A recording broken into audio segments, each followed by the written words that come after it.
This event, and that is the now annual and rightly annual appearance of Ian R. Crane. But before I introduce him, I'm just going to explain what we have on the screen here. Many of you will know that Edge Media TV, Sky Channel 200, has been really the last bastion, or the only bastion, of the kind of alternative, if you wish to call it that, things that we discuss.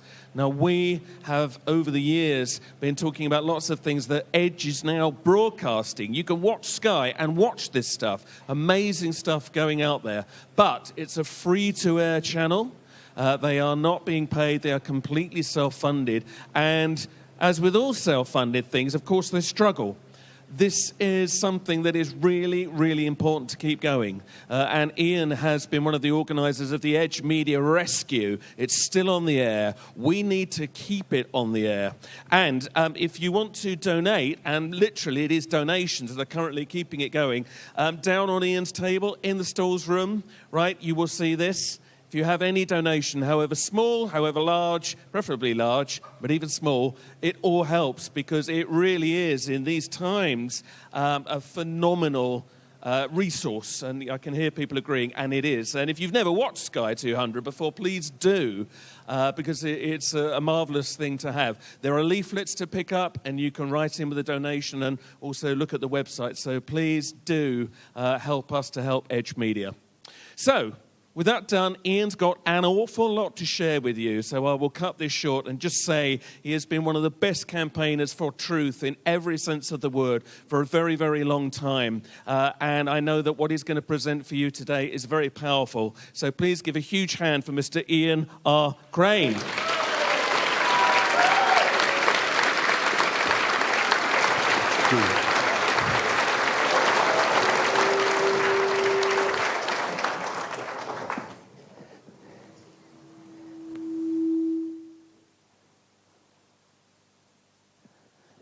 Fucking great.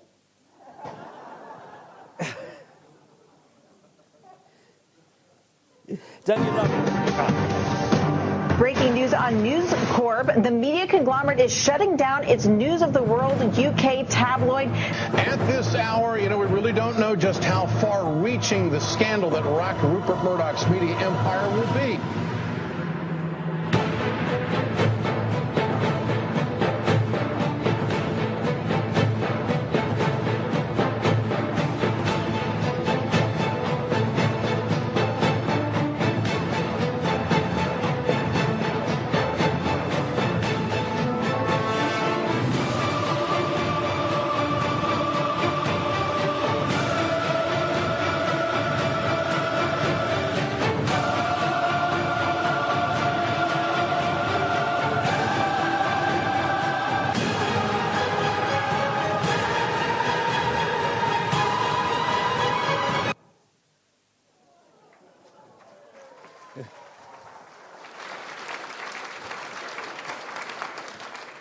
I love it when technology doesn't work.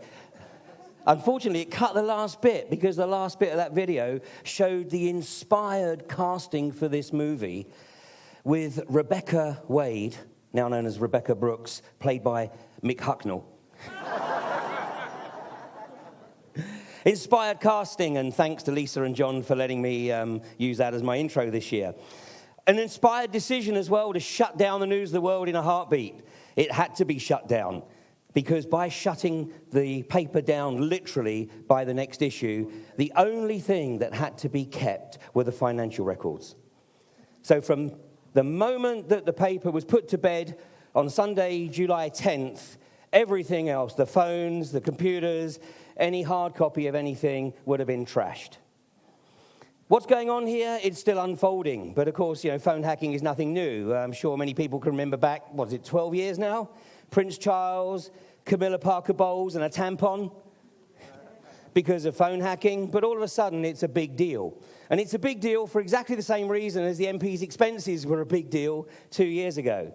It's to keep other stuff off of the front pages.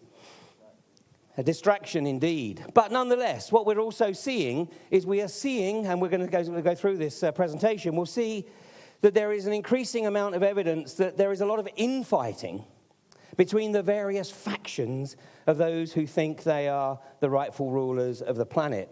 And as already has been introduced, Sean Hoare, of course, paid the price, found dead in his apartment in North London on Monday of last week, July the 18th. It is believed that he died on July the 17th, 8 years to the day since the death of this guy.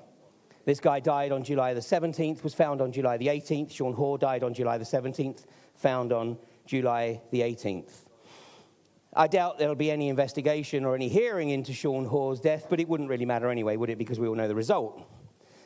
But we also all know the truth, and the two don't exactly correlate. Of course, we're also seeing these guys, and when I was watching Mick Hucknall give evidence in Parliament the other day, I actually turned the sound down because you can get a lot more sometimes from just watching the body language. And Mick was lying through his proverbial teeth. But there's a speaker who has been at the Glastonbury Symposium before who really picked up on what's going on here. And this was the headline in the Daily Mail a couple of days ago. The real scandal MPs ignore. As the Murdoch grilling turns to farce, bankers get $14 billion pound bonuses because they did exactly what they were asked to do. They got bonuses for the same reason anybody gets a bonus from their employer. They achieved all their goals and objectives, and these guys, of course, did it in spades. So they get the bonuses, but, we don't really want that on the front pages because people might get a little bit pissed off. So let's come up with something else. So this was a good day, obviously, to bury bad news. And, of course, we have the IMF warning of the meltdown. Well, the guy who picked that up was a previous speaker at the symposium here, Christopher Booker. And he said the euro now threatens the world with economic meltdown. Well, it's not just the euro, of course, it's the US dollar as well, because August the 2nd is crunch date in the US. They've already passed one debt ceiling at, $14.2 trillion. A new one was set for August the 2nd, and we're about to go through that. But Christopher absolutely nailed it here. He said, whilst Britain has seemingly been transfixed by Murdoch Gate, rolling down on us all like a tsunami, interesting choice of word, is a crisis so immeasurably greater that by comparison it makes the misdemeanors of a few journalists, policemen and politicians look quite irrelevant. And this was exactly the case with the MP's expenses 2 years ago. I mean, in the scheme of things, whilst I'm not condoning, obviously, the corruption, the reality was that was a scandal that had been basically about 8 years in the making, because they had deliberately set the MPs up. They were encouraged to milk the expenses regime. And it was done deliberately so that on the due date, whenever that may be, the rug could be pulled and it could be a massive scandal. In the scheme of things, it was barely £1 million, but it would be enough to take everything else off the front pages. And of course, it did exactly that. And it meant that there was absolutely no debate in the British media about power moving over to Brussels during the run-up to the British elections. Brilliant. But all this, as we're seeing, and as Andy has already acknowledged, it is interesting how every year there's a theme that runs through the symposium without any collusion between the speakers.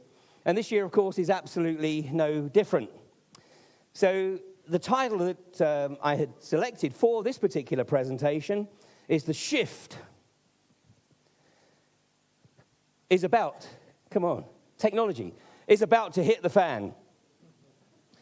And as you're going to see, the shift has already started to hit the fan in a big way, but it's going to speed up. And this is exactly what I presented on this stage 5 years ago, July 2006, in a presentation that I gave called Hidden Agenda 2012, where I said that in the last 24 months, prior to December 21st, 2012, we would see the geopolitical agenda speed up to the point where the vast majority of people would not be able to keep pace with it.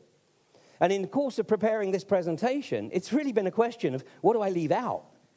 Because a few years ago, it was really pretty clear what I was going to talk about. There was one or two issues. But now, as you're going to see, there's a lot that I'm going to talk about. There's a lot I'm going to leave out. A year ago, I was talking about the BP Deepwater Horizon disaster. And my observation, based on my 20 years in the oil industry, working with a company called Schlumberger, that it was a contrived event.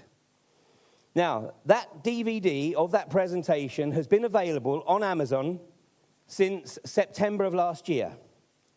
Amazon managed to bury it, so that even if you put Ian Crane, BP, into Amazon's own search engine, you couldn't find the DVD. It took me until February to eventually get Amazon to hook it into their search engine so that it could be found.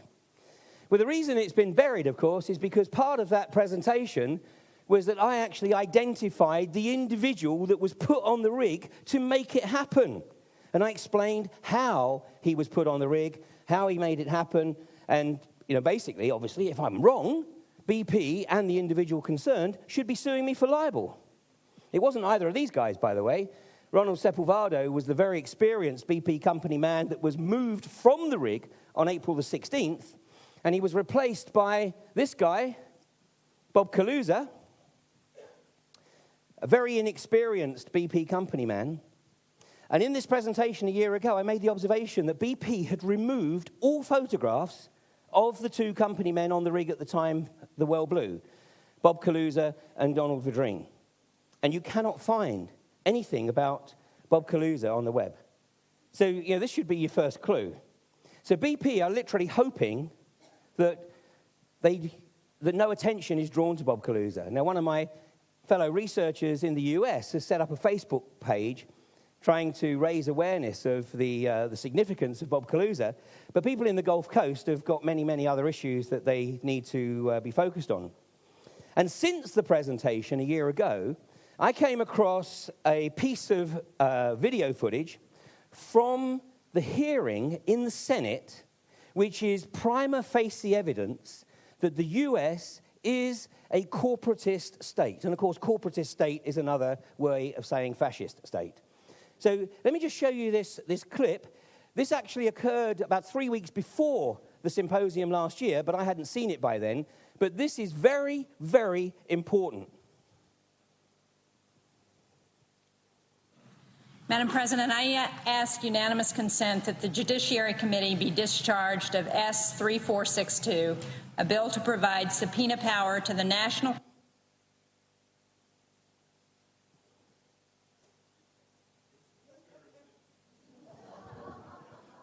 I can't believe this.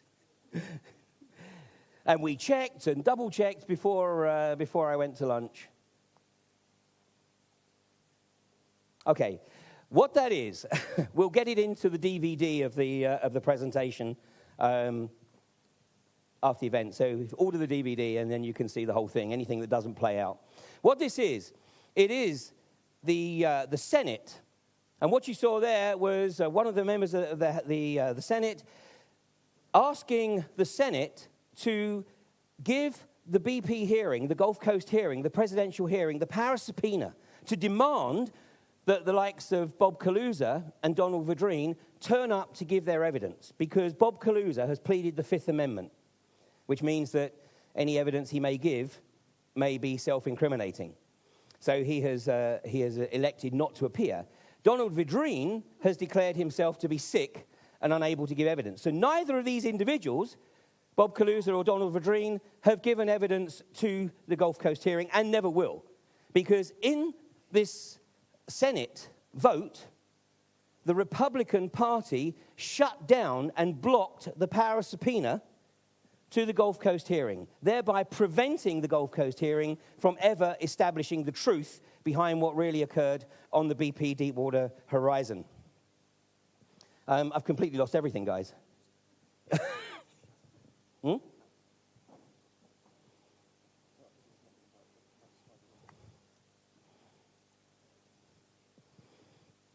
Okay, let's hope this. Okay, I showed this slide last year because a particular individual had made the recommendation on US TV that one of the ways in which perhaps the BP well could be shut down was by nuking it. Now, this is completely outrageous. It had only ever been done once before in Russia, I think it was 1973, with a gas well, and they're still paying the price to this day. So I made the observation last year that this was completely outrageous, and thankfully, it wasn't followed up. But the guy who made this recommendation was a guy called Matthew Simmons. Now, Matthew Simmons and I haven't exactly seen eye to eye over the years because Matthew Simmons is was one of the prime movers behind the whole peak oil hypothesis. But in 2008, when the price of oil went up to $147 and then quickly dived, I think Matthew Simmons realized that the whole peak oil construct was nothing more than a sort of political maneuver to raise the prices of oil.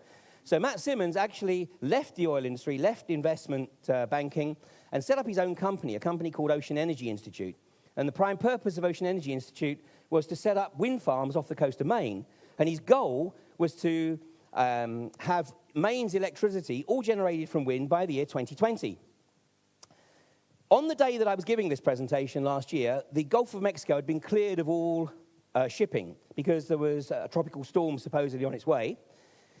And before any of the shipping could be returned to the Gulf, BP announced that they'd managed to cap the well. Well, Matthew Simmons actually came up with something very, very interesting. Matt spotted that the live feed from the camera, the underwater camera, had changed. Prior to the shipping being cleared, the Lambda coordinates, which is effectively the underwater GPS coordinates of the well, this is the well that was spewing oil, had changed. And they were no longer these coordinates. Sorry, it's the other way around. This is the well that was spewing oil, and these were the coordinates that were on the camera prior to July 23rd. But afterwards, the camera was supposedly showing a well that had stopped spewing oil, but the coordinates had changed. So Matt Simmons went on US television and said, look, another lie from BP, another lie from the federal government. They haven't shut this well down. It's still spewing oil. And he was extremely vocal on this particular issue for about 2 weeks, because then, tragically,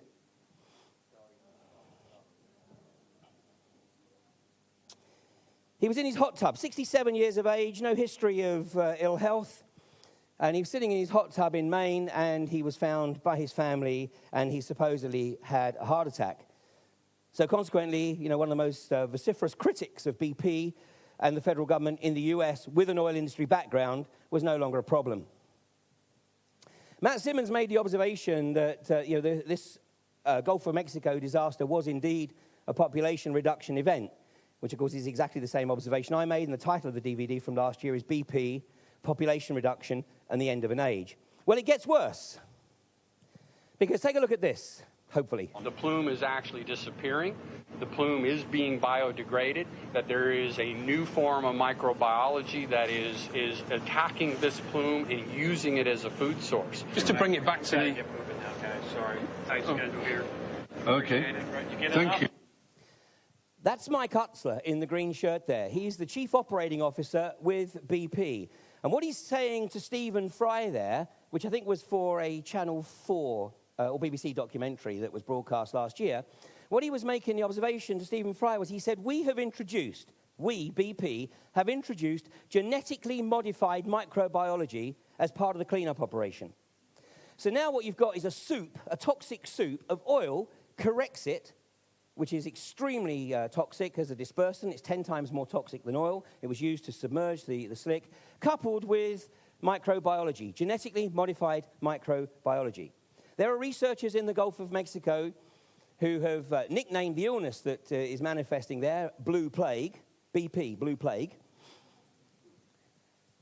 And this is attacking people. It is reached the point of horizontal gene transfer. It's moving now across species. It's a real problem. And anybody who starts to shout about it is a beneficiary of BP's behavioral health payments. As of April, BP had paid out $62 million in behavioral health payments. This is a euphemism for keeping people quiet. So as soon as anybody starts to raise concerns about their health or the health of a family member, BP immediately comes in and basically says, how much do you want? And then they sign a clause which basically means that they have to keep any payment confidential and any future symptoms that they display confidential. Well, we're starting to see the same symptoms elsewhere in the US right now. And this was recently, it's not a particularly good photograph because this was a guy driving along in Missouri when one of these monster storms hit Missouri, leaving a phenomenal trail of devastation. And we are seeing, and although it's being suppressed by the mainstream media, of course, we are seeing the same symptoms in Missouri now as we have seen in the Gulf Coast over the last 12 months or so. And, of course, the hypothesis is that the toxic soup from the Gulf is being lifted up into the Gulf Stream and then is obviously moving with the Gulf Stream and then coming down in the rainfall and in the storms here. So we're starting to see the spread of the toxic soup from the Gulf of Mexico. But you're not going to read too much about it unless you actually go search for the BP activist community. I'm going to move on because I'm going to cover a bunch of events that have occurred, and I'm going to leave a lot out. Let's move on to the tsunami in Japan. Because what I discovered in the immediate aftermath of the tsunami was that there was a young lad in Australia who had absolutely pinpointed this to the hour.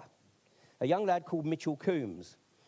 And here's the proof, because this is from Facebook, okay? This is one entry. Mitchell Coombs, okay, everyone, you've been warned of what's to come. We now have 104 hours to go. Hold on tight, we are in for the shock of your lives. And that was posted on March the 7th, 4 days before the tsunami hit. On March the 11th at 10:20 in Australian time, so before it hit, Mitchell Coombs wrote, so what a great start to the year. Queensland, worst floods in history. Queensland's worst cyclone in history. New Zealand's worst earthquake in its history. A 6.6 earthquake in China on Wednesday. Tsunami in Japan later tonight. What's next on the agenda? And then he posted, I was correct to the exact hour once again. Just like with the New Zealand earthquake, Cyclone Yasay, and the Queensland floods, you were all warned well in advance. If you didn't watch his videos, I posted about the Pacific tsunami. That's your own fault. The reason being because he was getting a lot of grief. That's why he got a little bit aggressive with some of these posts, because he was getting a lot of grief from people going, how the hell did you know? And, of course, accusing him of having some inside knowledge. Well, what he claimed was that he had been studying this game, the Illuminati cards, which is a card game that was produced by Steve Jackson of Austin, Texas, back in the early 90s. Now, I don't have the time to go into the history of this game, but Steve Jackson remarkably seems to have hit the nail on the head with some of these cards, because this is the morass of cards. You can still get versions of the game, although some of the original cards have now been changed, because each time an event occurs, which was shown on the cards, he takes the card out of circulation. But take a look at this. This was pre-9/11 in the Illuminati cards pre-9/11. This looks remarkably like the Twin Towers, and this looks remarkably like the Pentagon. Now, I had been aware of the Illuminati cards up until this point, but not really followed it with any sort of real great fervor. But now I started to take a look. And then I looked at a more recent set and found this one for the Pentagon. And this is real interesting because this has got an Air Force captain here with something sort of obviously going on in the middle of the Pentagon here. Well, a year before 9/11, there was an exercise, and the exercise was based on a plane crashing into the courtyard of the Pentagon. And that was on October the 24th to 26th, 2007. The scriptwriter for this particular exercise was a U.S. pilot. He was working with American Airlines. And prior to that, he'd been in the U.S. Air Force. I think he was a fighter pilot. But because of his military background, he was used by the Pentagon from time to time as a consultant to write these exercises. This pilot's name was Chuck Burlingame, and he was the pilot of Flight 77, allegedly, that flew into the Pentagon 1 year later. His daughter never believed it, by the way, but she died under mysterious circumstances in a fire in 2006. The cards, this is one of the cards from the original set, the oil spill. That's a photograph that a friend of mine sent me from the Gulf Coast. And the flesh-eating bacteria. Well, we've known of Vibrio vulnificus, which was certainly causing some problems back in September and October of last year. Fortunately, the problems seem to have dissipated somewhat. But nonetheless, we had a problem with flesh-eating bacteria in the Gulf Coast. Hopefully, it's not going to get worse now that we've got genetically modified microbiology in the Gulf with it. But let's take a look at what Mitchell Coombs was looking at, because he saw these cards: the early warning, the earthquake projector, otherwise known as HAARP, the tidal wave, and then with a nuclear accident, and a combined disasters card.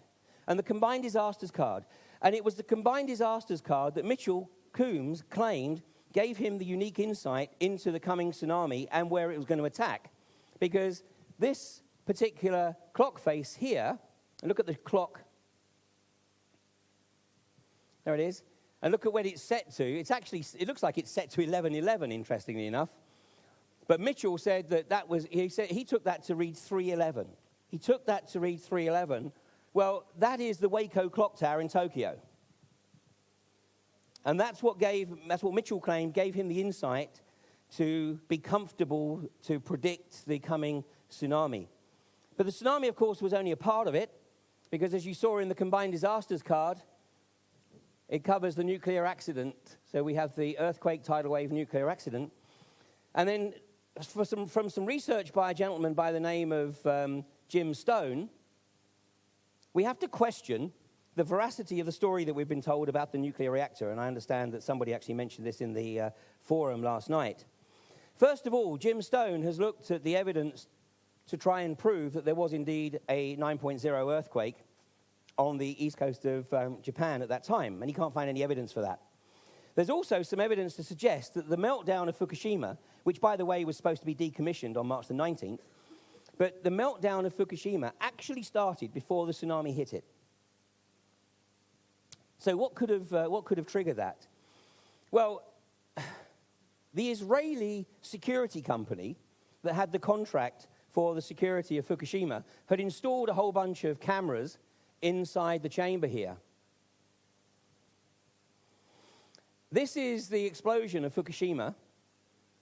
This is one of the cameras that the Israelis had installed. And Jim's hypothesis is that consider the possibility that this had actually been converted into a limited nuclear device, which effectively blew the reactor. And this is the signature of a nuclear test. Now, this also may give us a clue as to what happened on 9/11, because if that was the case, then this could have destroyed everything that was inside the towers, and then a traditional controlled demolition destroyed what was on the outside. There we go. So just superimpose in your mind, one of the World Trade Centers over that. And you start to see maybe what perhaps occurred. Now, literally, hot on the heels of the Fukushima disaster, Germany, Angela Merkel, announced that she was going to shut down all of Germany's nuclear reactors that were operational before 1980. And then a few days after that, she announced that there was a plan to shut down all of Germany's nuclear reactors by 2022. So my first thought was, hang on a second, why would Angela Merkel do that? Surely Germany isn't likely to be susceptible to a tsunami. Well, here we go. To phase out nuclear power by 2022. Well, this guy, Andreas von Bülow, who was the Minister of Defense for Germany at the time of 9/11, was a very, very astute individual. And there's no question Germany has some very, very astute people within their intelligence community. And von Bülow, in the aftermath of 9/11, grounded all of the Lufthansa Boeing fleet. And they stripped out all of the computing technology, hardware and software, that had been installed by Boeing. The reason being is that Dov Zakheim, who was a signatory to the Project for New American Century document, Rebuilding America's Defenses, he was also the guy, by the way, who announced that the Pentagon couldn't account for $2.3 trillion on the day before 9/11.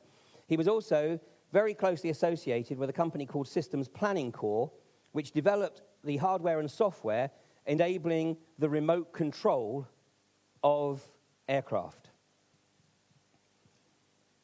So consider the possibility that von Bülow considered that maybe the planes on 9/11 had been remotely hijacked, and that technology could have possibly been installed in Lufthansa's Boeing fleet, And that's why they grounded the Boeing fleet. So we know that within the German intelligence community, there are some very, very astute watchers of the geopolitical agenda. This is a map of Germany's nuclear facilities. And as you can see here, I mean, they're nowhere, apart from these, they're nowhere really near the coast. So it wasn't going to be a tsunami that was the concern. So what were the German intelligence community concerned about? Well, take a look at this. Exactly 1 year before the March the 11th tsunami, nuclear explosion, the Ministry of Foreign Affairs of Japan issued a statement. And basically, the Ministry of Foreign Affairs on the decision of the government of Israel regarding the construction of housing units and settlements in the West Bank. Says the government of Japan deplores the decisions of the government of Israel to give permission for the construction of 1,600 housing units in East Jerusalem. Strike one. Strike two. Strike two. This was the vote in the UN regarding the Israeli settlements on Palestinian territory. Both Japan and Germany voted against Israel in this vote.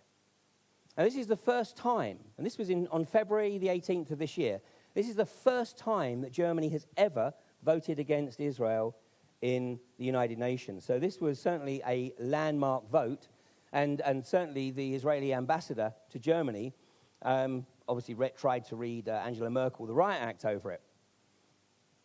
Germany and Japan voting against Israel. A few days later, it was announced in the media that Japan had offered to enrich uranium for Iran. This was strike three. Strike three.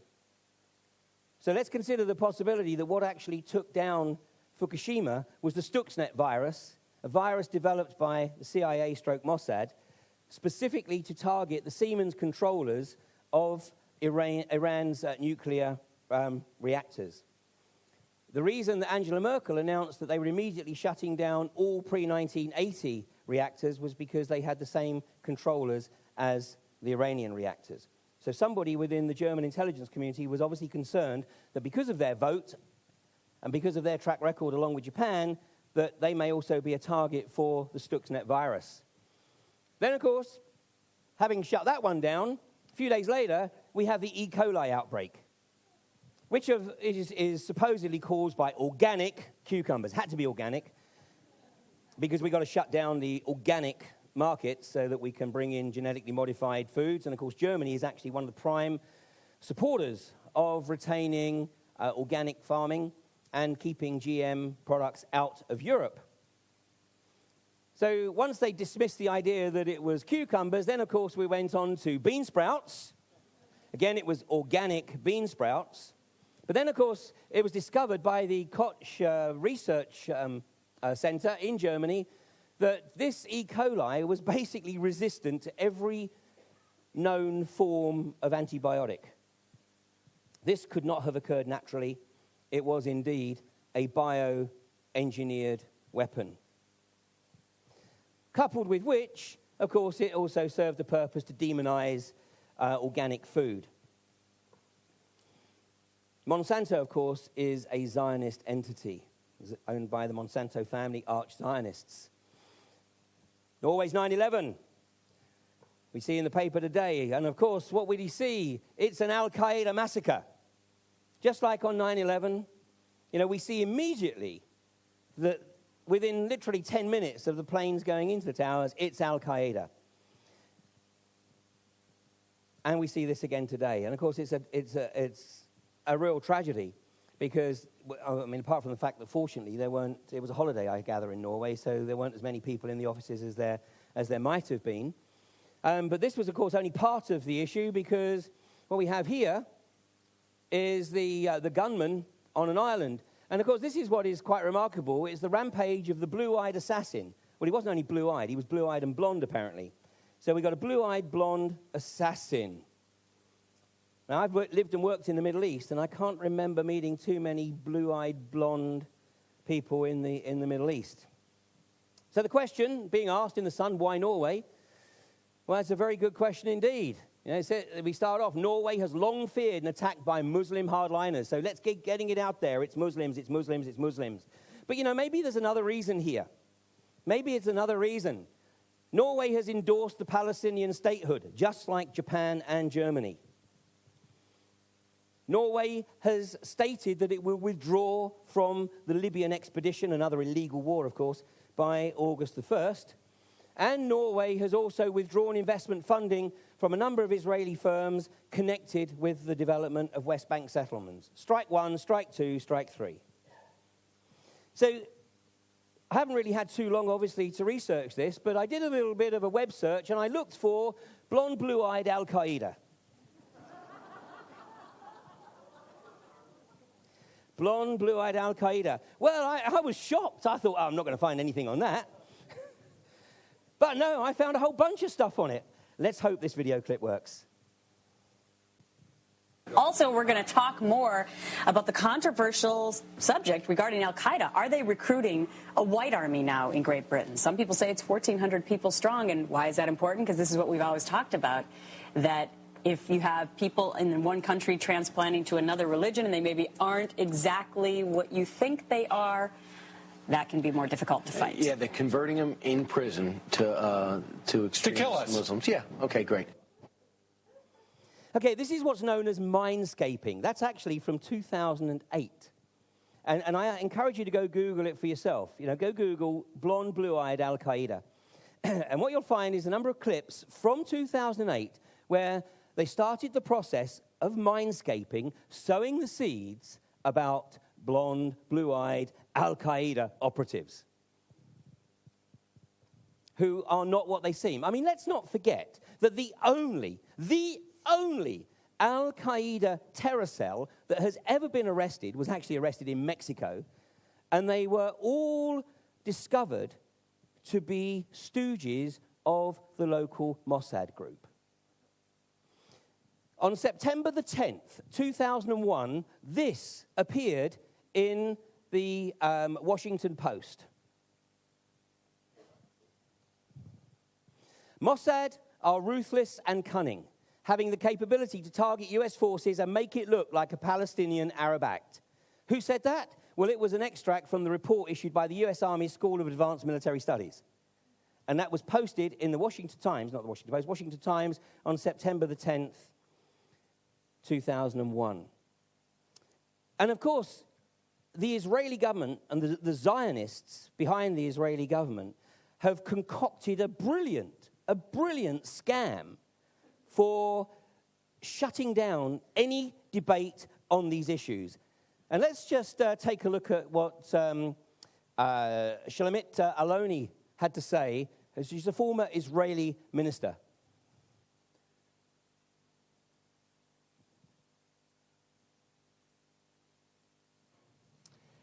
Yours is a voice of criticism we don't often hear in the United States.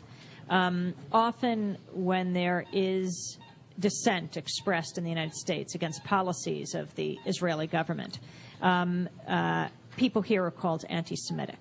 What is your response to that as an Israeli Jew? Well, it's a trick. We always use it. When from Europe somebody is criticizing Israel, then we bring up the Holocaust. When in this country people are criticizing Israel, then they are anti-Semitic. And the organization is strong and has a lot of money.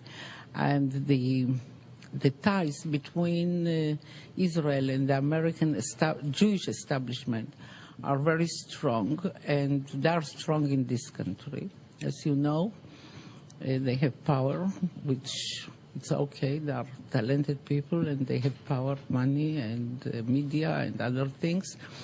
And their attitude is Israel, my country, right or wrong, the identification.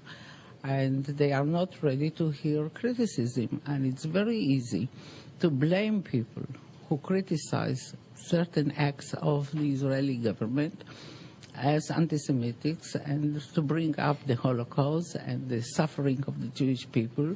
And that justifies everything we do to the Palestinians. Israel has a major emigration problem. Many Israelis are really disturbed by the Zionist agenda. and by the inhumane treatment of the Palestinians. If you want to read more on that subject, there's a book written by a Jewish historian. He works at Exeter University. His name is Ilan Pappé, and the book is called The Ethnic Cleansing of Palestine. Only a Jewish historian could have written that book. He's, of course, vilified by the Israeli government. The organization that she was referring to, of course, is the Anti-Defamation League and AIPAC, the America-Israel Public Affairs Committee in the US, who are incredibly powerful. I spoke at a deep geopolitics event in California last year. I was vilified by the organizers because I discussed the issue of Zionism, of dual passport holders in the American administration, and obviously the treasonous behavior of certain individuals in the American administration. And they were pretty upset that I broached these subjects. And I said, well, every other speaker has discussed the symptoms. I'm trying to get to the root cause. Let's take a look at Tripoli, onwards to Tripoli. Well, I'm not going to spend too much time on this, but it's not going well, funnily enough. You know, Gaddafi had a long time to prepare for the attack, which I'm sure he believed was inevitable for many, many years, just as Iran has now. And it's not going well in the US. In fact, Obama has decreed that because it's only an air assault, it's not really war. Well, they didn't say that in 1941 when the Japanese came into Pearl Harbor, of course.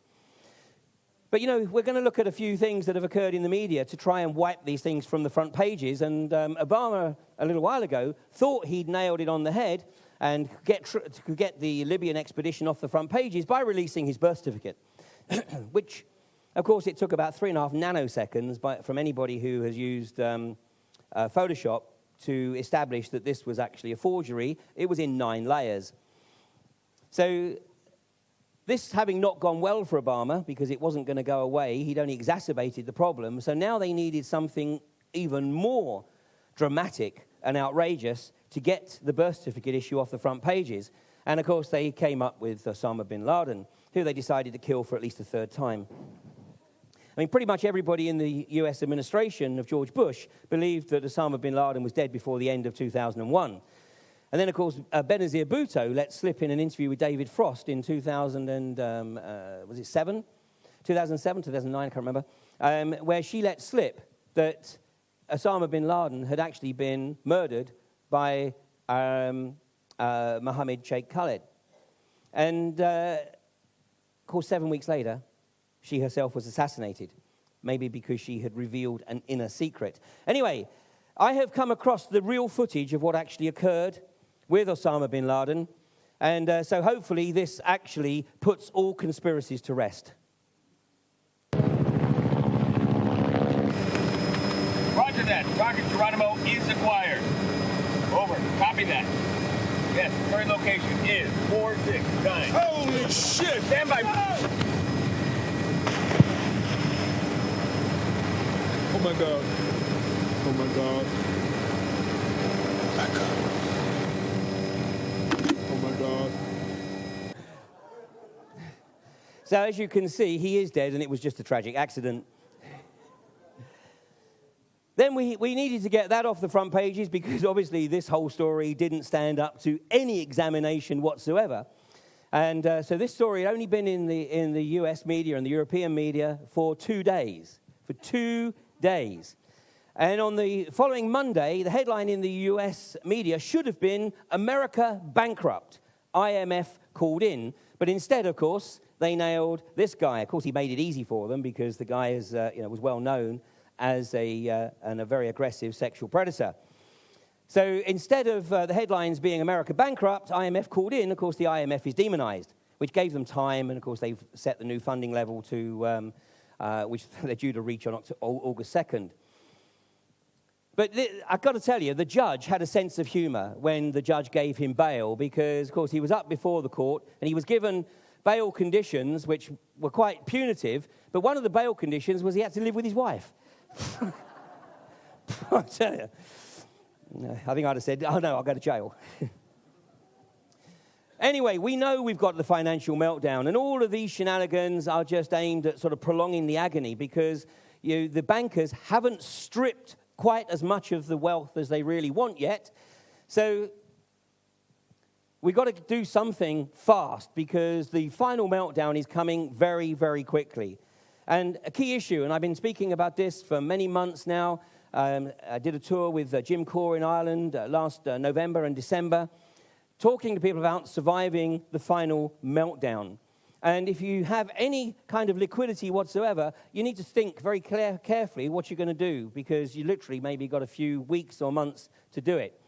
Because we're going to see the Eurozone do something. I mean, it just cannot continue. This blue tack and sticking plaster solutions are just not going to work. So what are you going to do? Well, in the first instance, and we've already heard reference to it during the course of the symposium, if you haven't started making some kind of provision to be able to shut your front door and pull the blinds while the shift is really hitting the fan outside, you need to start doing so. All of these buy one, get one free offers in the supermarket, it needs to be buy one, stick one in the cupboard.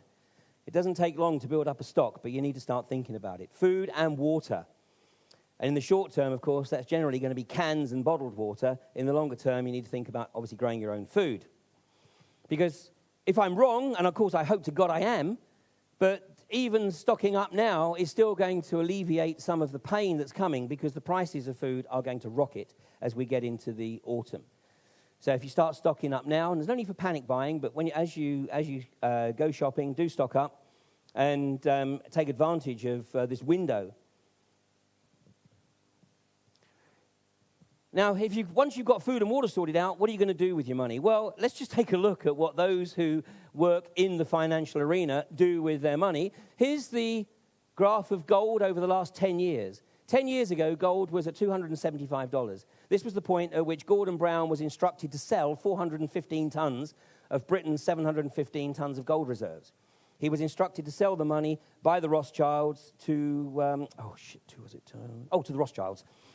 That's right. How could they have ever known that over 10 years gold was going to reach $1,600? Over 10 years, the yield is 481%. Anybody buying gold at this point would have done very, very well. The property boom never existed. Never existed. Back here, you needed 363 ounces of gold to buy the average property in the UK. Today, you need 150 ounces of gold. So in real terms, property has depreciated by 60% in the UK. That's the 10-year yield. This is the 1-year yield, 33.3%, 1,200 to 1,600. Even over the last 60 days, although, gold is a long-term hold. You don't go into gold for the quick buck. But over 60 days, you've still got a yield of 4.5%, which is pretty much about what you get on an annual return if your money's in the banks. But, the establishment don't want people to know about gold. In fact, they'll do anything to tell you that you shouldn't go anywhere near gold. Let me show you a short clip from Ron Paul grilling Ben Bernanke. Very quickly, if you could answer another question, because I'm curious about this. The price of gold today is $1,580. The dollar during these last 3 years was devalued almost 50%. When you wake up in the morning, do you care about the price of gold? Well, I pay attention to the price of gold, but I think it reflects a lot of things. It reflects global uncertainties. I think the reason people hold gold is as a protection against what we call tail risk, really, really bad outcomes. And to the extent that the last few years have made people more worried about the potential of a major crisis, then they have gold as a protection. Do you think gold is money? No. It's not money. Even if it had been money for 6,000 years, somebody reversed that and eliminated that economic law. Well, it's an asset. I mean, it's the same. Would you say Treasury bills are money? I don't think they're money either, but they're a financial asset. Why do central banks hold it? Well, it's a form of reserves. Why don't they hold diamonds? Well, it's tradition, long-term tradition. Some people still think it's money. I yield back. My time is up. Thank you. He obviously went to the same school as Mick Hucknall. Gold is the long-term hedge. Back in the 1940s, it was said that one gold coin will buy you a reasonable quality suit. Today, one gold coin, a sovereign, which is about £230 worth right now, will buy you a reasonable quality suit. We're into final meltdown for a number of reasons. I don't have the time to go into that detail. It's all covered in my final meltdown DVD. But I'm going to show you a very short clip from an Irishman who sums up in about 2.5 minutes what most of us will take a little longer to explain. I'm Jason Calabrese with the Financial News, and today we're talking to a real Irishman and someone in the money business about what's going on in Ireland with the Celtic Tiger and the banks are hurting so much, the downfall. What's the story here? Do you really want to know? I'd love to know. Well, I'll tell you, it's like what has happened all over the Western world for the last 20 or 30 years. Greed, and more fucking greed and cheap money. And in Ireland, it's a tragedy what happened to the Tiger. We have, I'd say, 4 causes. We had a stupid fucking government. We had a regulator that was asleep at the wheel. We had very deceitful and conniving and corrupt developers. And, of course, above all, wanking fucking bankers. Wanking bankers. We had these arseholes that for the last 20, 30 years are getting these massive bonuses, these employees and directors of banks, on the misfortune of the working class and getting these huge bonuses and salaries. But, you know, if you and all these arseholes should be thrown in jail and the keys thrown away for the rest of their life. And you know, sir, if you went in and you're unemployed and you wanted to take a loaf of bread out of a store or a supermarket to feed your family, guess what?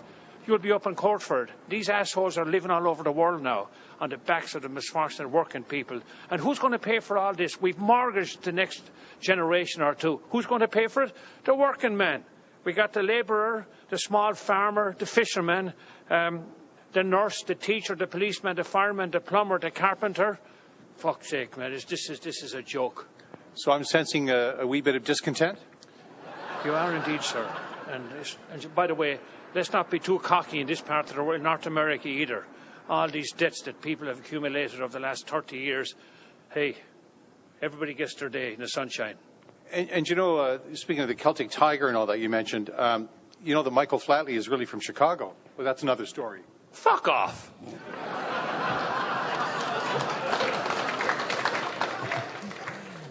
Don't you hate it when people hold back and won't tell you what they really think? But the guy's absolutely on the money. Absolutely on the money. There was a campaign to try and identify this guy to get him to run for office in Parliament. But there's going to be a massive backlash. And I've got to show you this because this is one of the Illuminati cards from the mid-90s. Who does that look like? It's incredible, isn't it? Absolutely incredible. One of the other cards is this one, the charismatic leader. And, of course, you know who's setting himself up for office in Europe? The arch socio-psychopath himself. And, of course, they're grooming him. They're grooming him. That's why he became Catholic, because the EU is a Catholic entity. If you want to see more on that, see the speech that Peter Sutherland gave to St. John's College, Oxford, on May the 15th last year, where he talks about the relationship between the Vatican and the EU. The reason that they will put this guy in there, because this guy will stop at nothing. And, of course, they're gagging for World War III. So, Mitchell Coombs. What does Mitchell Coombs have to say? Well, you'll have to go and look him up on Facebook. Because Mitchell Coombs makes a very interesting observation. He says that the next major event is scheduled for September the 11th at 11:11. Now, Mitchell's not necessarily to be dismissed. He doesn't declare this on his Facebook page, but I discovered that Mitchell is more than just a name on Facebook. He's actually the author of this book, Sensing Spirit. And he's actually quite well known within various psychic circles in Australia. And so he doesn't make a big deal about it because that wasn't something I discovered straight away. Now, what we've heard that events are speeding up at a phenomenal rate of knots, and even some of the events that I've discussed here today, I mean, probably for a lot of people, you know, they're long gone, they're history. Other things have taken over. But I want to just share this with you, because this is the comment from the report from Iron Mountain in 1967. And in that report, and the report from Iron Mountain, by the way, is the document where they talk about using things like climate change and global warming to keep people in a state of fear. But in this document, it says, it has been hotly argued that a believable external menace would offer the last best hope of peace by uniting mankind against the danger of destruction by creatures from other planets or from outer space. And then they went on to say, it is more probable, in our judgment, that such a threat will have to be invented. No shit. Well, thanks. You know, I stood on this stage in 2007 and recorded a presentation called Fool Me Once. where I floated the hypothesis that they were looking to stage the fake alien invasion at the London Olympics. And there was a young lad in the audience that day who, unfortunately, I never had the opportunity to meet, although we did exchange a couple of emails almost a year later. And that was a young lad by the name of Rick Clay. And it was his presence at that presentation that set him off on his own path of discovery, which unfortunately wasn't perhaps as long as it might have been. Since that time, I've become even more convinced that they're going to focus on August the 12th, which is the closing ceremony of the London Olympics. And whether it is or it isn't the fake alien invasion, and I think it may well be, but there's no question in my mind that that is the opportunity that they're going to take to start the basic foundation for establishing the global government. And when I watched Battle Los Angeles a few weeks ago, I had to do a double take. Fortunately, I was watching it on DVD, but I had to do a double take because the opening scene, when the alien ships appear over Los Angeles in that Hollywood movie, is August the 12th, 2011. Here's a poster, by the way, from London, secure beneath the watchful eyes. And of course, it was at the Symposium in 2007 that I exposed the Olympic logo as really being code for this. It is indeed Project Zion. Well, you know, there's been many people over the years who have identified that the fake alien invasion will be the last card, the last attempt to establish their global governance. And this is the book Beyond a Pale Horse by Bill Cooper, who was murdered on 6th of November 2001, not even 2 months after 9/11.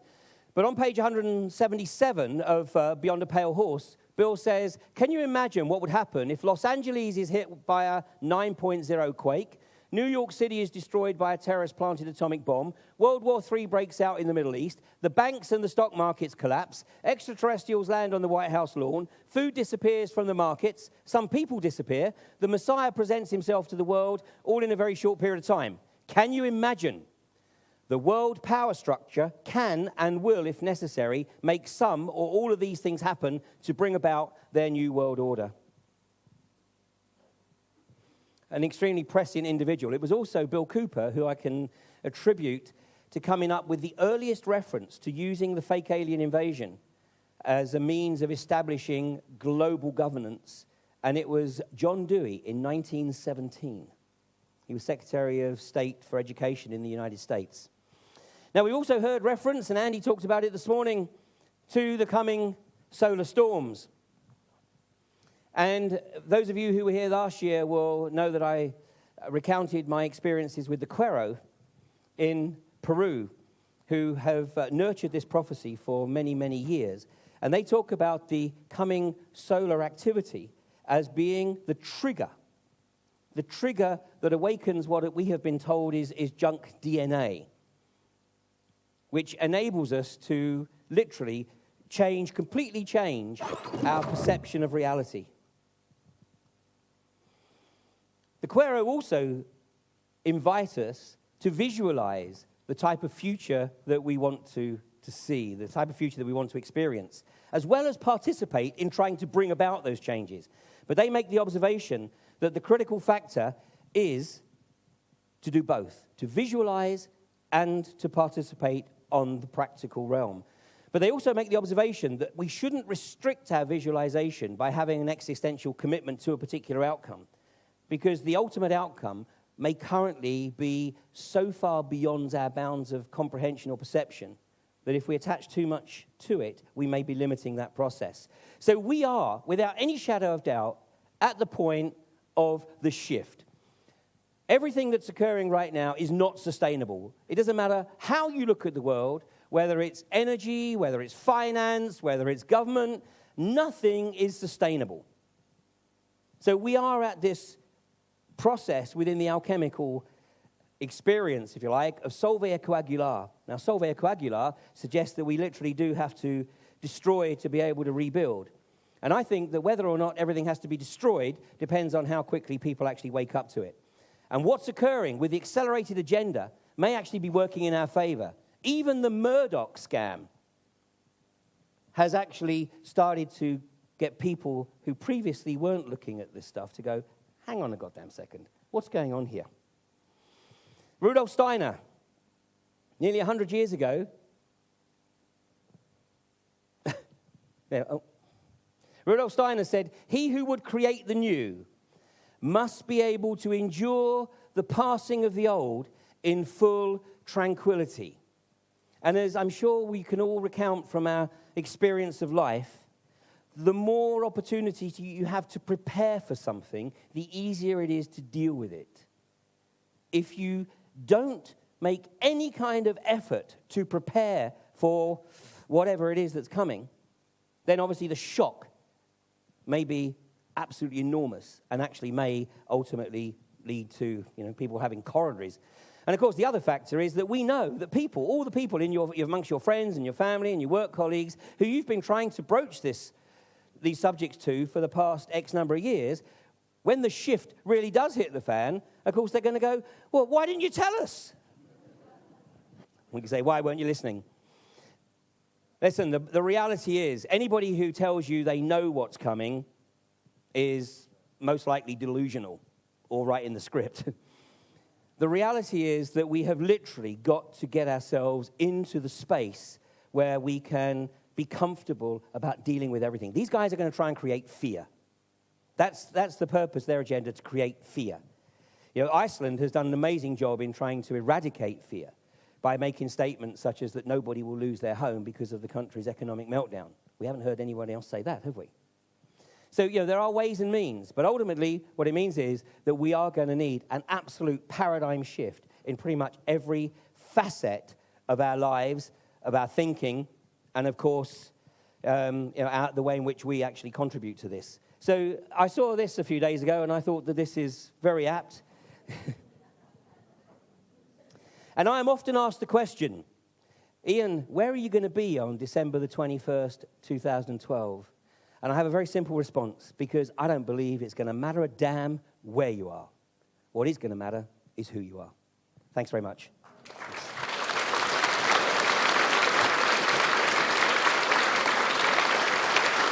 Ian Craig.